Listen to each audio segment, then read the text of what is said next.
É engraçado você pensar sobre a forma como a qual a gente interage com a morte, de um modo geral, afeta paradoxalmente o modo como a gente vive. Quanto mais você nega a morte como uma realidade da qual não se pode fugir,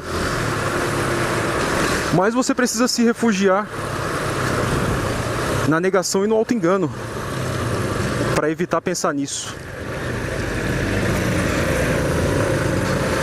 Por outro lado, quanto mais você aceita essa realidade, melhor fica a sua relação com as pessoas e com o mundo de uma forma geral. Eu não tenho dúvida de que a morte é o mistério mais terrível que já rondou a humanidade desde sempre. Quando você passa a assumir ou a viver o espírito motociclista de verdade, não andar de moto. Andar de moto qualquer um faz. Você tira sua CNH, financia uma moto e no outro dia tá andando. Mas viver o verdadeiro espírito motociclista, a sua relação com a morte muda bastante.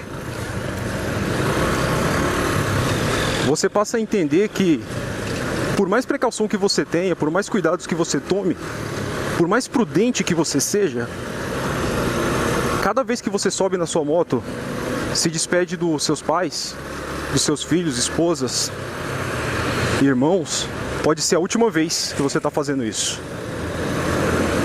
E isso afeta muito os nossos relacionamentos. A gente passa a entender que não se deve deixar as coisas para a última hora. Que não se deve deixar um eu te amo, um eu gosto muito de você que seja para depois. Porque depois pode ser tarde demais.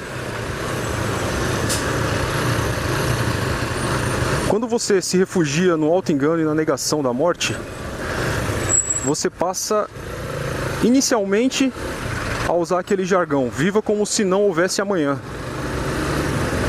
Mas na realidade você acaba subvertendo isso e entendendo da seguinte forma: sempre haverá um amanhã com as outras pessoas.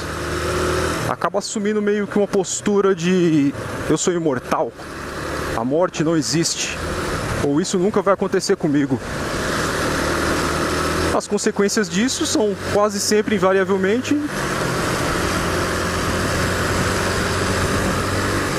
o materialismo, o egocentrismo, a superficialidade das relações,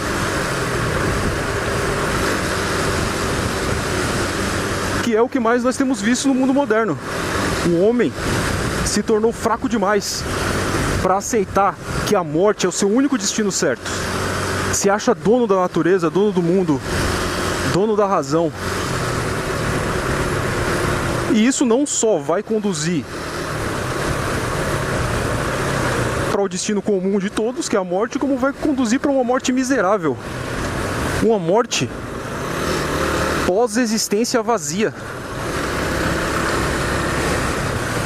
Uma existência tão vazia, tão superficial, que talvez até a morte seja um alívio perto disso.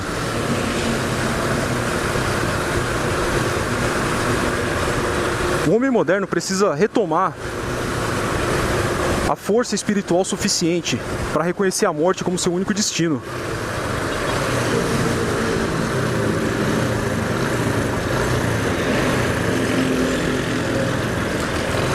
E reconhecer a vida com uma sucessão de quedas. Você vai cair, você vai levar vários tombos. Isso não significa que você tenha que desistir, viver uma vida de festa, mas sim que você tenha que persistir e resistir. Eu acho que a resistência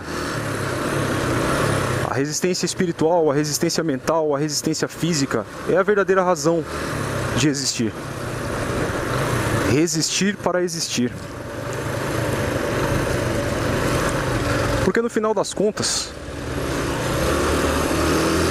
analisando bem, nós não possuímos nada.